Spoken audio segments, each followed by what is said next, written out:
1919 Chicago. The streets were filled with all sorts of heinous violence. Houses burned down. Innocent people shot dead in the street. What caused all of this commotion? What made blacks and whites feel the need to have to duel it out in such a vicious riot? That's what we're going to find out today as we continue our studies from the 1945 book titled Black Metropolis, a study of Negro life in a northern city by sociologists St. Clair Drake and Horace Caton. Prudence. They must be kept in their place. Who are the they? It's referring to Negroes. And where was the location of this place they must be kept in? Underneath the whites. A wave of interracial conflict swept the country involving communities in the North as well as in the South. Chicago was not spared its measure of violence. The sporadic bombing of Negro homes in 1918 was but the prelude to a 5-day riot in 1919, which took at least 38 lives, resulted in over 500 injuries, destroyed $250,000 worth of property, and left over 1,000 persons homeless. So as we can see, in 1919, it got cracking in Chicago. For the first time since 1861, the Negro was the center of a bloody drama. Then, he was the hero. Now, he was the villain. 1861 referring to what? The start of the Civil War. Then they were the hero, being a symbol of freedom and moral justice. But now they were the villain because they were blamed for the riot. Now, what exactly caused the riot, you may ask? Let's find out.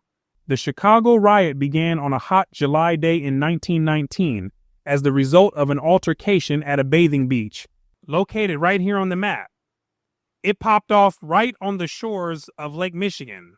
A colored boy swam across the imaginary line which was supposed to separate Negroes from whites at the 29th Street beach. And when the whites saw it, they absolutely lost their mind and did this. He was stoned by a group of white boys. They reacted with violence, stoning the boy as if they lived back in the days of the Old Testament. During the ensuing argument between groups of Negro and white bathers, the boy was drowned. It was reported that he was hit in the head with one of the rocks, and that caused him to lose consciousness and drown. There's a book called The Negro in Chicago, published in 1922, which goes into more details on the event. But apparently, the police showed up afterwards and they made no arrest, even after several Negroes gave testimony about what happened. And because of this, colored bathers were enraged. Rumor swept the beach. White people have killed a Negro. If there's one thing that will get blacks to react with the quickness, it's this. White people have killed a Negro. That's all that needs to be said, because from there it's on. The resulting fight, which involved the beach police and the white and colored crowd, set off 6 days of rioting. Pitched battles were fought in the Black Belt streets. Negroes were snatched from streetcars and beaten. Gangs of hoodlums roamed the Negro neighborhood, shooting at random. The whites got down with the get down too. You have to remember, this is 1919 we're talking about. This is a different type of whites. The whites at that time were thugging it, especially the Irish Americans, who at this time, I believe, were fully accepted as white people, fully accepted as whites. Now, anyhow, they were running wild throughout the city by snatching Negroes out of streetcars and going into black neighborhoods to shoot it up. Thugging it. Instead of the occasional bombings of 2 years before, this was a pogrom, or pogrom, depending on who you ask. But it means an organized massacre of a helpless group. So the bombings engaged in by the white mob just 2 years prior was occasional. But this attack in 1919 was an organized massacre. But the Negroes fought back. This was a different Negro than the plantation Negro, who hardly ever fought back. These Negroes were ready for war. Attacks and reprisals were particularly bitter up and down the western and southern boundary between the Irish neighborhoods and the Black Belt. That's on this part of the map. The Black Belt is all the rich and lighter shaded areas, and the Irish American neighborhoods were to the west, in the section he names lower class white neighborhoods. This is where it went down. Attacks from both sides in a vicious battle to keep the Negro in his place on one end and for self-defense and respect on the other. Here, youthful white gangs, the so-called athletic clubs, functioning with the tacit approval of the ward politicians who sponsored them, raided the Negro community, attacking the people whom for years they had derided as jigs, shines, dinges, smokes, and n***s, and who were now fair game. They finally found reason to unleash their pent-up hatred. The rising smoke from burning homes in the white neighborhoods around the stockyards and the railroad tracks during the next 2 days was silent evidence of the embittered Negroes' reprisals. Blacks cremated homes in the white neighborhood as a response. The reaction of most colored civic leaders was ambivalent. Publicly, they were constrained to be conciliatory and to curb the masses who did the actual fighting. That's in front of the press, the politicians, and white officials. They were pressured by respectable politics to keep peace in public. Privately, despite a recognition of the horrors of the riot, like Negroes of all classes, they justified the fighting as self-defense and as proof that Negroes would not supinely suffer mistreatment. Behind closed doors, they felt Negroes did what was needed to be done. Negroes needed to defend themselves to demonstrate they weren't going to be pushovers. They did not view a riot as unmitigated evil if it focused attention upon injustices. To them, it held the same paradoxical elements of good emerging from evil that Wilson saw in the First World War or Lenin in the Russian Revolution. There were some, however, particularly among old settlers, who viewed the riot as the tragic end of a golden age of race relations. Uh-oh, it's about to get spicy. Pay attention to what the old-time Negroes had to say. Here we go. They were very bitter against the Southern Negroes, who, they felt, had brought this catastrophe upon them. A group of representative business and professional men met to devise means for ending the disorder. Among the speakers was a lawyer who had come to Chicago from Georgia by way of Canada in 1893, studied law, and amassed some wealth. He insisted that a lot of the trouble is due to Negroes from the South, and called upon some representative Negroes from the same part of the country to do what they can to help quiet things down. So in his eyes, it was the Southern Negro that came to town causing problems. Many Negroes expressed their resentment against one old settler who began his address by placing the blame for the riot on the colored population, stating that one of the chief causes of the trouble is that the colored men have been taught they must act on the policy of an eye for an eye and a tooth for a tooth. They condemned him as an Uncle Tom when he continued, "This starts a series of reprisals that is likely to go on until the white man will get mad. And if he does, we know what will happen to the man of color. Some of us forget that the white man has given us freedom, the right to vote, to live on terms of equality with him, to be paid well for our work, and to receive many other benefits." Now he's babooning on this one. He made it seem like blacks were children of whites and essentially had to bow down and not stand up for themselves. I see his point, but the way he worded it was what caused him to be labeled an Uncle Tom. And there's more. They ridiculed him as a white man's nigger for his warning. If the white man should decide that the black man has proved he is not fit to have the right to vote, that right may be taken away. We might also find it difficult to receive other favors to which we have been accustomed. And then what would happen to us? We must remember that this is a white man's country. Without his help, we can do nothing. When we fight the white man, we fight ourselves. We can start a riot, but it takes the white man to stop it. We are not interested now in what started the riot, but how to stop it. The Germans thought these same people were so easygoing that they wouldn't fight, and they kept stirring things up until the Americans got mad. That ought to be warning enough. If this thing goes on for 3 days more, there will be no jobs for our men to go back to. It's the way he worded it that got him into trouble. The blacks weren't trying to hear any of that type of talk. But in the end, they did agree to his suggestion. The riot was ended on its 6th day by the state militia, belatedly called after the police had shown their inability and in some instances their unwillingness to curb attacks on Negroes. So on the 6th day, the energetic wave of violence had finally swept out of the city. But what happened afterwards? Suggestions for segregation of the two races were put forward. One of the elected members from the white section suggests the city council to create these border zones that limited whites to one side and colors to the other. The colored elected member was strongly against that. And afterwards, the entire suggestion was eventually dropped. The governor's commission, too, was emphatic in its repudiation of such a solution, declaring that, "We are convinced by our inquiry that measures involving or approaching deportation or segregation are illegal, impracticable, and would not solve, but would accentuate, the race problem and postpone its just and orderly solution by the process of adjustment." It suggested the closing of the white adolescent athletic clubs. This was where the white gang members organized. So they said, first and foremost, let's shut this down. It asked the authorities to promptly rid the Negro residence areas of vice resorts, whose present exceptional prevalence in such areas is due to official laxity. Vice resorts are things like gambling houses, bars, drug dens, etc., the areas that contribute to corruption and crime. These were suggested to be removed from Negro areas because Negroes of all people were the last people who needed these types of temptations. The city council and administrative boards were asked to be more vigilant in the condemnation and razing of all houses unfit for human habitation, many of which the commission has found to exist in the Negro residence areas. In such matters as rubbish and garbage disposal, as well as street repair, Negro communities were said to be shamefully neglected.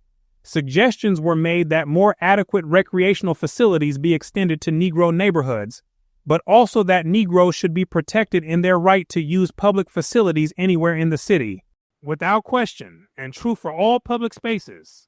The Board of Education was asked to exercise special care in selecting principals and teachers in Negro communities, to alleviate overcrowding and double-shift schools, to enforce more carefully the regulations regarding truancy and work permits for minors, and to establish adequate night schools.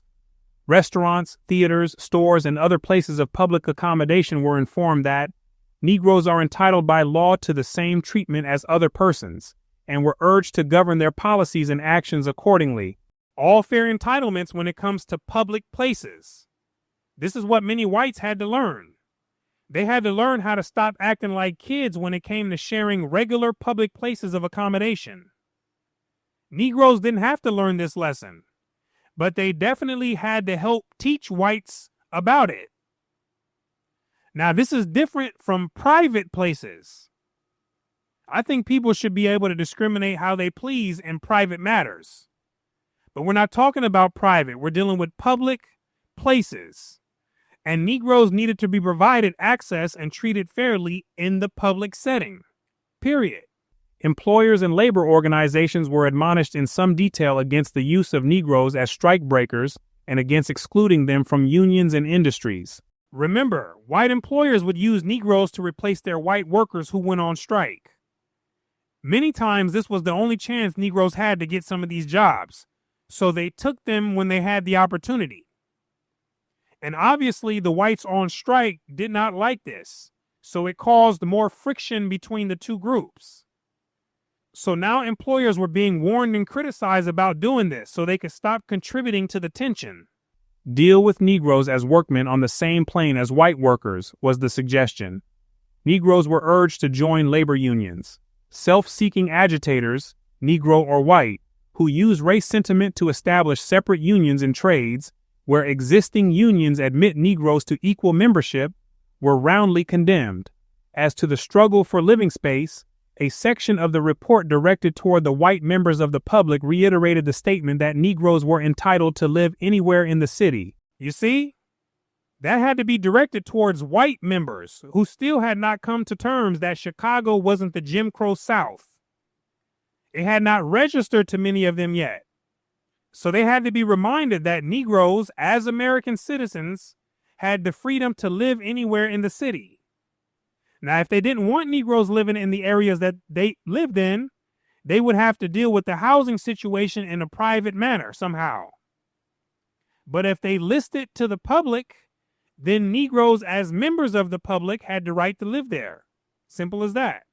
It pointed out several neighborhoods where they had lived harmoniously with white neighbors for years, insisted that property depreciation in Negro areas was often due to factors other than Negro occupancy, condemned arbitrary advance of rents, and designated the amount and quality of housing as an all-important factor in Chicago's race problem.